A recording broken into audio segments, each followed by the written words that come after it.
नमस्कार साथीहरू, आजको यस भिडियोमा तपाईहरुलाई लिखित परीक्षाको रिजल्ट्स एकदमै सजिलो तरिकाले आफ्नै मोबाइलबाट कसरी हेर्न सकिन्छ त्यसको बारेमा जानकारी दिनेछु। लिखित परीक्षाको रिजल्ट हेर्न एकदमै सजिलो छ। तपाईले आफ्नो फेसबुकबाटै पनि लिखित परीक्षाको रिजल्ट हेर्न सक्नुहुन्छ। जस्तै मैले लिखित परीक्षाको एक्जाम चाहिँ राप्ती यातायात कार्यालयबाट दिएको थिए। हो यस्तै तपाईले कुन चाहिँ कार्यालयबाट लिखित परीक्षाको एक्जाम दिनु भएको छ त हो त्यही यहाँनेर सर्च गर्नु होला।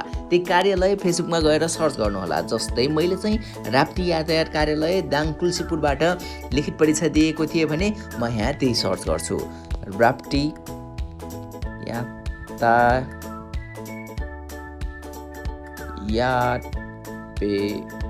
व्यवस्था कार्यालय राप्ती दाङ भनेर यहाँनेर मैले सर्च गरेको छु।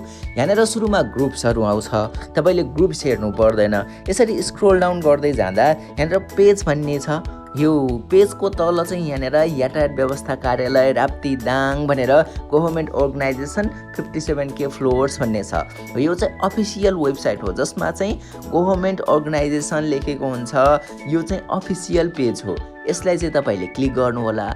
यहाँनेर सबै डकुमेन्ट्सहरू अनि त्यसपछि इन्फर्मेसनहरू के अपडेटहरू आइरहेको छन् सबै कुरा राखिएको हुन्छ। जस्तै यहाँनेर तपाईले देख्न सक्नुहुन्छ यस कार्यालयमा वितरणका लागि तयार भएका सवारी चालक अनुमति पत्रको विवरण। यहाँनेर सवारी चालक अनुमति पत्र कतिजनाको प्रिन्ट भयो, कसरी प्रिन्ट भयो, यो सबै कुराहरू चाहिँ यहाँनेर फेसबुक पेजमा राखिएको हुन्छ।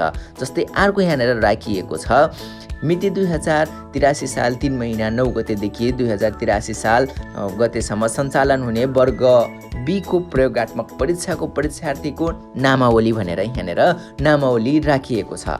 हो यसरी चाहिँ बाइकको पनि राखिएको हुन्छ। यो त बी क्याटेगोरीको भएकेर बाइकको कारको सबैको रिजल्टहरू चाहिँ यही फेसबुक पेजभित्र राखिएको हुन्छ। जस्तै मैले एउटा चाहिँ मिति 2083 साल 3 महिना 9 गतेदेखि 4 गतेसम्म सञ्चालन भएको लिखित परीक्षाको नतिजा चाहिँ यहाँनिर तपाईहरुमाझ खोलेर देखाउने छु। यो लिङ्कमा मैले क्लिक गरेँ। लिङ्कमा क्लिक गरिसकेपछि यहाँनिर लिखित परीक्षाको रिजल्टको यहाँनिर PDF चाहिँ आएको छ। यसरी तपाईले आफ्नो रिजल्ट हेर्न सक्नुहुन्छ। जस्तै यहाँनिर एप्लिकेन्ट नेम छ, त्यसपछि यो पास छ कि फेल छ भनेर यहाँनिर स्ट्याटसमा तपाईले हेर्न सक्नुहुन्छ। यसरी तपाईले आफ्नो एप्लिकेन्ट नेम गरेर अनि त्यसपछि यहाँनिर रिजल्ट गरेर हेर्न सक्नुहुन्छ।